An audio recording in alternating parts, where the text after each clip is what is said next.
بسم اللہ الرحمن الرحیم۔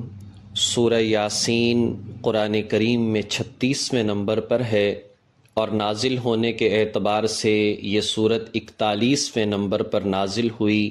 اس کی 83 آیات اور 5 رکوع ہیں۔ یہ مکی سورہ مبارکہ ہے، یعنی کہ ہجرت سے پہلے مکہ مکرمہ میں نازل ہوئی۔ اس کا نام یاسین ہے۔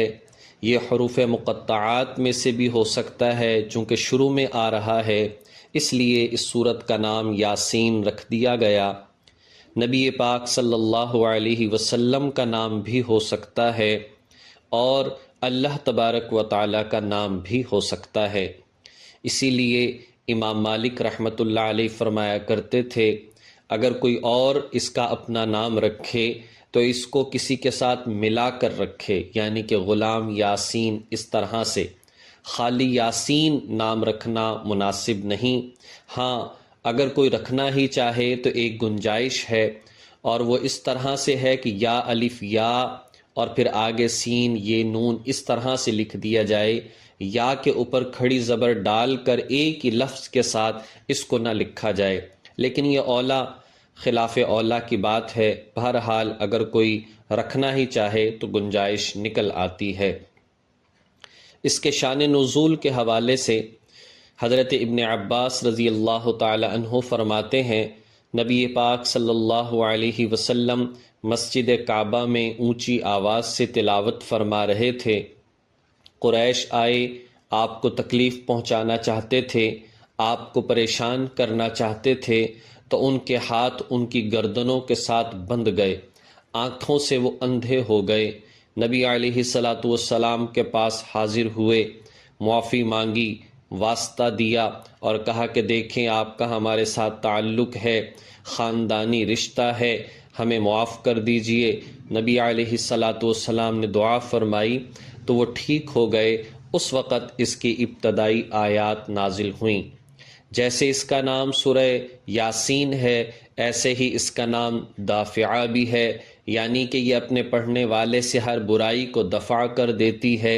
اس کا نام قاضیہ بھی ہے، یعنی کہ یہ ضرورتوں کو پورا کرنے والی صورت ہے۔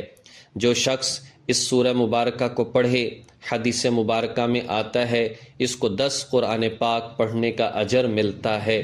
جو اس کو سنے اس کو 1000 دینار اللہ کے راستے میں خرچ کرنے کا اجر ملتا ہے۔ جو شخص اسے اپنے والدین کی قبر پر جا کر پڑھے، اللہ رب العزت ہر حرف کے بدلے میں والدین کے گناہوں کو معاف فرما دیتے ہیں۔ اسی طرح سے انسان اگر کسی مشکل کے اندر پھنسا ہو، نکلنے کا راستہ نہ مل رہا ہو، اگر اس سورہ مبارکہ کی تلاوت کرے، اللہ تعالیٰ مشکل سے نکلنے کا راستہ بنا دیتا ہے۔ کسی کی کوئی حاجت ہو، اس حاجت کے وقت میں پڑھے، اللہ تعالیٰ اس کی حاجت اور مراد کو پورا کر دیتا ہے۔ کوئی بندہ اپنی روح کے نکلنے کی وجہ سے پریشان، تو اس وقت میں اس کے پاس پڑھا جائے تو روح بآسانی نکل جاتی ہے، عافیت اور سکون حاصل ہوتا ہے۔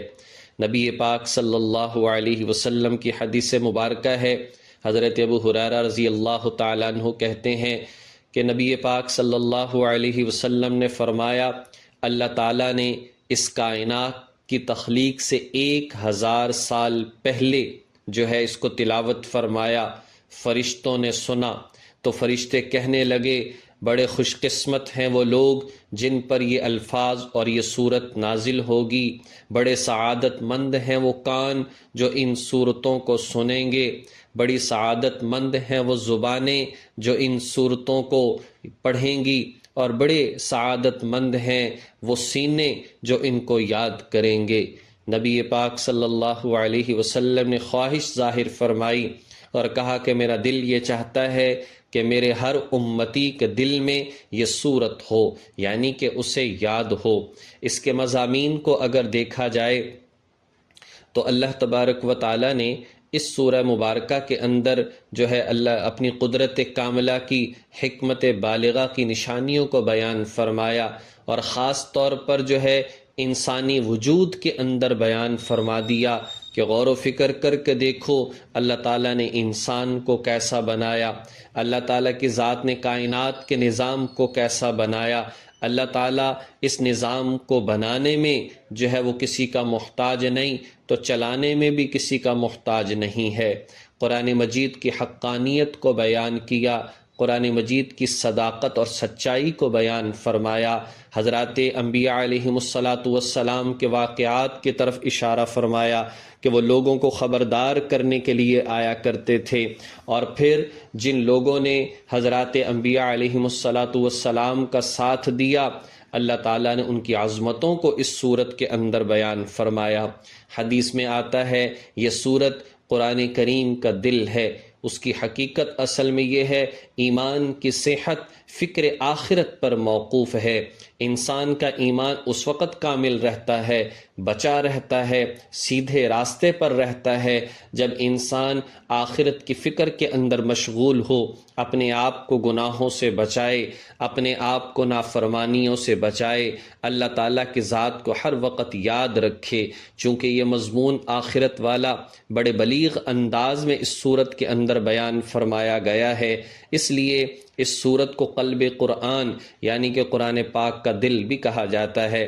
اور دوسری بات یہ ہے، جیسے دل کے اندر سے پورے جسم کے اندر خون گردش کرتا ہے اور جاتا ہے، اور دل اگر مضبوط ہے تو سارا جسم مضبوط ہے، اسی طرح سے اس کے بنیادی جو مضامین ہیں، توحید، رسالت، آخرت، اگر ان پر صحیح طریقے سے ایمان رکھا جائے، ان کے تقاضوں کو پورا کیا جائے، تو جیسے جب دل مضبوط ہوگا، یہ بنیادی عقائد مضبوط ہوں گے، تو باقی اعمال بھی انسان کے لیے کرنا آسان ہو جائیں گے اور عافیت حاصل ہو جائے گی۔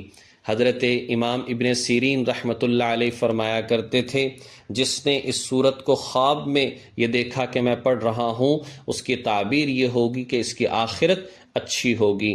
اللہ تبارک و تعالی ہمیں اس کو روزانہ اپنا معمول بنانے کی توفیق نصیب فرمائے۔ وآخر دعوانا ان الحمد للہ رب العالمین۔